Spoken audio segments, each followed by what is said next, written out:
வந்த? என்னாச்சுங்க இப்படி ஒரு கோலத்துல வந்து நிக்கிறீங்க? மனோஜ், நான் தனியா பேசணும். அப்புறம் ஏமா இங்க வந்த? இந்த மாதிரி பெரிய கிரவுண்ட் இருக்கு, போய் தனியா பேசு போ. சரியான ஆளுதாமா நீ. ஒரு பாவப்பட்ட பிள்ளையை இப்படி ஏமாத்திருக்க? உனக்கு மனசாட்சி இருக்கா? என் ஹஸ்பண்ட் கிட்ட நான் தனியா பேசணும். எந்த ஹஸ்பண்ட்? ஆல்ரெடி இருந்தவன் செத்துட்டான். நீ எனக்கு பண்ணிருக்கிறதோ ஒரு பக்கம் இருக்கு. ஆனா நீ முத்து சாவடிக்க பாத்திருக்காம. கார் பிரேக் ஒயர் கட் பண்றதுக்கு நீ தான சாவி எடுத்து கொடுத்திருக்க. இல்ல மனோஜ், அது நான் இல்ல இல்ல சொல்லாத. எல்லாம் உண்மை எனக்கு தெரியும். முத்து பேருக்கு என்ன வேணா பிரச்சனை இருக்கும். என்ன இருந்தாலும் அவன் என் தம்பி. நீ அடி வாங்க வேண்டியவதான். உனக்கு இனிமே என்ன நடந்தா அதுக்கு நான் பொறுப்பேத்துக்க முடியாது. ஏன்னா நீ என்னை விட்டு விலகி போயிட்டு இனிமே உனக்கு எனக்கு எந்த சம்பந்தமும் கிடையாது. உன்னை யார் அடிச்சாலும் கொன்னாலும் எனக்கு அதை பத்தி கவலையே கிடையாது. இனிமே என்ன பார்க்க வராத போயிடு. மனோஜ், இன்னும் கொஞ்ச நேரம் இங்க நின்னு நானே உன்னை அடிச்சிருவேன். போயிடு. என்ன விரட்டுறல? ரோகிணி மனோஜ் கடைக்கு வந்து நீங்க 2 பேரும் அடிச்சதா சொல்லி அழுதுருக்கா.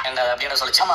வீட்டை விட்டு வெளில அனுப்பினாலும் 2 பேரும் கடையில பார்த்து பேசுவீங்களோ? ஏய், நான் அவகிட்ட பேசுறது இல்ல. அவளதான் தேடி வந்தா. அவளை நல்லா திட்டி விட்டுட்டேன். முத்துவோட கார் பிரேக் ஒயரை கட் பண்ணி அவளை சாகடிக்க பார்த்தல. அதுக்கு உனக்கு இது தேவைதான் சொல்லிட்டேன். ஏன்டா அப்படி பண்ணீங்க? சொல்லாம கொள்ளாம தனியா போய் அவளை அடிச்சிருக்கீங்க. என்கிட்ட சொல்லிருந்தா நான் வந்து அவளை 4 வச்சிருப்பேன்ல. ஆனா ஏமா நீங்க வேற அம்மா அப்பாட்ட என்ன திட்டு வாங்க போறீங்களே? நாங்க அடிக்கலன்னு சொல்றோம்ல. நிஜமா தான் சொல்றீங்களா? நீங்க அடிக்கலையா? எனக்கு அவ பண்ணதெல்லாம் நினைச்சு கோவம் வந்துச்சு. பொய் சொல்றதா அவளுக்கு காலையிலே காபி குடிக்கிற மாதிரி ஆயிடுச்சு. மாமா, அவளை நாங்க அடிக்கல. என்னம்மா குழப்பறீங்க? அப்ப ரோகிணி அடிச்சது யாரு? என்னோட ஃப்ரெண்ட்ஸுங்க தான்ப்பா.